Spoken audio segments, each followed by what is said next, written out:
50 years ago, this was desert. Just sand, just heat, just silence. Today, it's home to the tallest building on Earth, the busiest airport in the world, and an island shaped like a palm tree that you can see from space. Dubai has ski slopes inside a mall in the middle of the desert. Its police force drives Lamborghinis. You can buy gold bars from ATMs on the street. None of this happened by accident. This is the story of how a tiny emirate with almost no oil, yes, almost no oil, engineered one of the greatest branding operations in human history, and how the world bought every single word of it. For most of its history, Dubai was a modest trading port on the Persian Gulf. Its economy was built on pearls, fish, and merchants passing through. Then oil was discovered nearby. But here's the twist Dubai never tells you. Dubai's oil reserves were always small. By the 1980s, planners knew they'd run out within decades.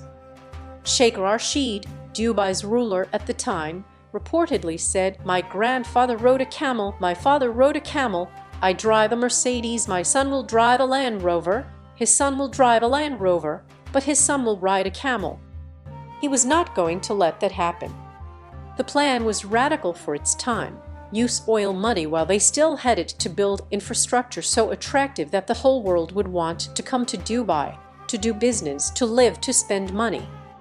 They built one of the world's largest man-made ports. They created free trade zones where foreign companies could operate with zero taxes and full ownership, almost unheard of in the region. They were essentially building a product, and that product was Dubai itself. Today, oil accounts for less than 1% of Dubai's GDP, less than 1%. That number alone should stop you in your tracks. Almost everything you associate with Dubai, the towers, the tourism, the luxury, was built not from oil wealth, but from the deliberate, calculated reinvention of an entire city's identity. So how exactly did they do it? In 1999, Dubai opened the Burj Al Arab, a hotel shaped like a sail built on its own artificial island. It was immediately marketed as the world's only 7-star hotel. There is no 7-star rating. That category doesn't exist. They invented it. And the world repeated it. Journalists wrote it. Travel blogs ran it. It went around the globe as fact. This was not an accident. This was the opening move in a masterclass in perception management. Then came the palm.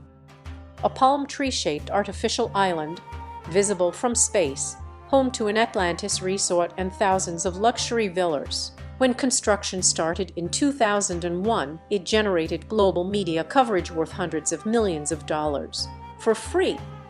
Dubai had figured out something most cities never do. Spectacle is marketing. If you build something unbelievable, the world's media will cover it for you. You don't need to buy the ad space. You just need to make the thing so extreme that people cannot look away. And it worked on a deeper psychological level too. Humans are wired to share things that make them look sophisticated, well-traveled, ahead of the curve. Dubai gave them that feeling in abundance. It wasn't just a destination. It was a status symbol, a way to signal, "I live in the future." Years before social media made this explicit, Dubai's architects understood the economics of shareable ore. They also built a global airline, Emirates, and turned it into one of the world's most prestigious carriers, not because Dubai needed an airline, but because the airline made Dubai a hub, a stop on the way to everywhere, a place you'd always be passing through. Every Emirates flight was a moving billboard for the city it called home. But no story about Dubai is complete without this part.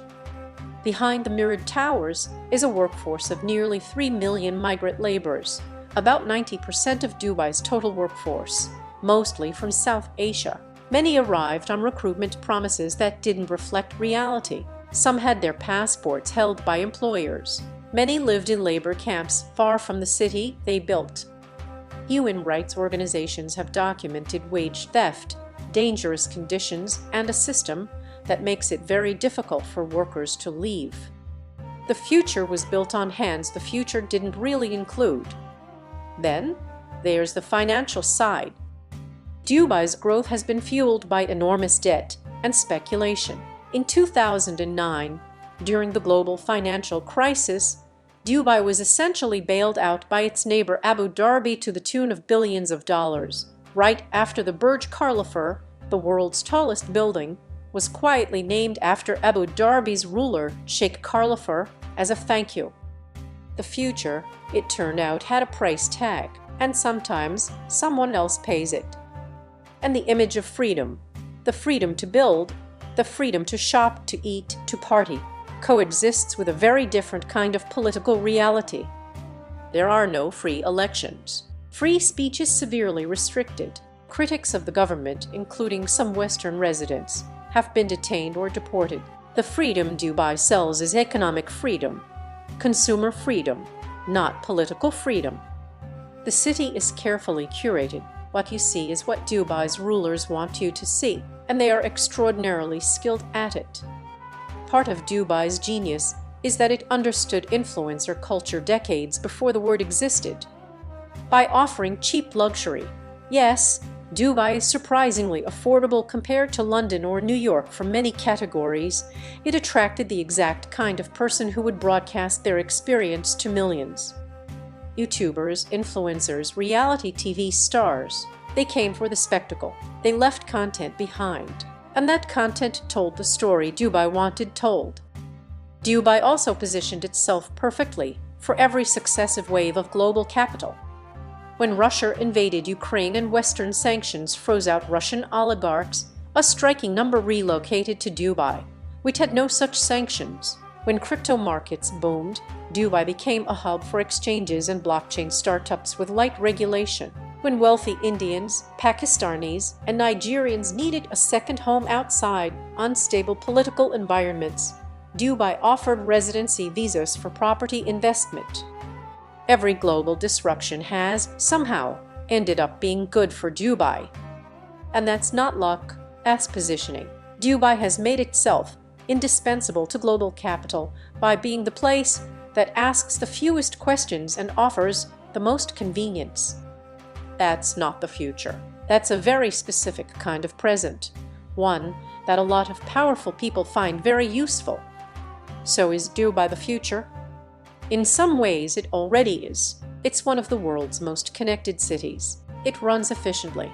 It keeps building things nobody thought possible. Its airport handles more international passengers than any other on Earth. But the future it represents is one chosen by a small group of rulers for an enormous group of people who had no say in it. A future of consumption and spectacle, policed silence, and economic openness without political openness. Dubai convinced the world it was the future by making the future feel like a product, something you could buy a ticket to, something you could photograph and post and envy. Maybe that's the real lesson of Dubai. In the 21st century, perception doesn't just follow reality, it can replace it. Build the image right, and the world will fill in the story themselves. Dubai didn't just build a city, it built a myth.